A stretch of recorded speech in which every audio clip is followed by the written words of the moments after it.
Well, today we continue our series of reports on the top 5 cosmetic surgical procedures of 2011. And coming in at number 3 is rhinoplasty. And joining us to talk about the procedure is Dr. Stephen Hopping. And good morning. Always good to see you. Good morning, Barbara.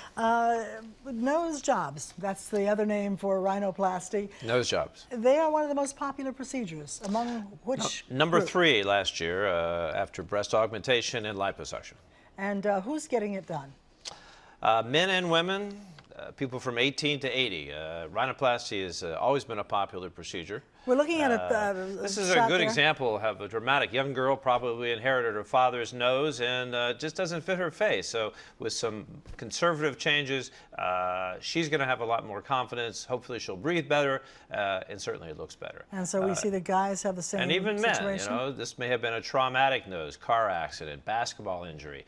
And again, these can be easily and permanently improved with rhinoplasty. Now, whenever someone mentions teenagers and plastic surgery in this same sentence, concerned parents get pretty upset about it. Do you think it's okay, though, for teens to consider a nose job? And of course, they're probably going to have their parents pay for it. Well, not only do the parents have to pay for it before age 18, they have to sign for it. So I think it's better to let the kids grow up until they're 18. At least they can sign their own consents. Hopefully they can pay for it themselves, too. This is less controversial than breast augmentation in teenagers, I think. But again, we're a society that puts a high value on attractiveness, and if you're a young lady who has your father's oversized nose, it just doesn't work in our society. So many times patients younger than 18 do come in for rhinoplasty. Is it okay? I mean, have all your bones grown to the place where they're going to be, so at 16 it's okay to have it really is. Girls tend to mature earlier than boys, so 14. Boys, I always push them off to 16 or 18 because they mature later. Now, generally. Has plastic surgery with rhinoplasty changed at all over the last 10 years? Absolutely. You know, just a few decades ago, they were all this cookie-cutter noses, overdone. Now they're individual, they're more conservative, and they're functional. They work. It's no longer acceptable to have a better-looking nose, but you don't breathe as well.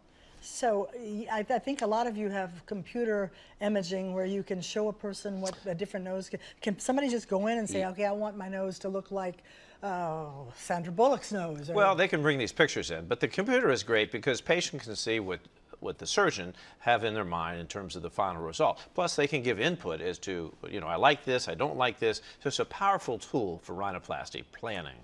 Now, you told us recently that there has been a study that's found that changing the nose can actually make a person look younger. Why is that? We alluded to that in an earlier segment. A recent study in the American Journal of Facial Plastic Surgery showed that rhinoplastic surgery was making people look between 3 and 5 years younger. And why? Well, because what happens as we age, our nose droops, it becomes elongated as we lift it more. As it's lifted, it's made smaller, it's a more youthful appearance. So the nose actually droops as we get older? The earlobes and the nose. One more thing to worry about? Yes, the damn gravity. So are you seeing a lot of older people? You said to 18 to 80, you see people in that age group? Yeah, and they can do it because the elasticity of the nose is very good, and even the age of in the 70s, people could do rhinoplasty and get a good result. But these results are generally permanent, except with aging, is that right? Precisely. Rhinoplasty is one of those things you don't ever need to do again. Dr. Hopping, thank you so much. Thank you, We Barbara. look forward to hearing what is number 4 on the list of top surgeries. We'll see you soon. Blepharoplasty eyelid surgery next time. Okay, thanks a lot. Number 4.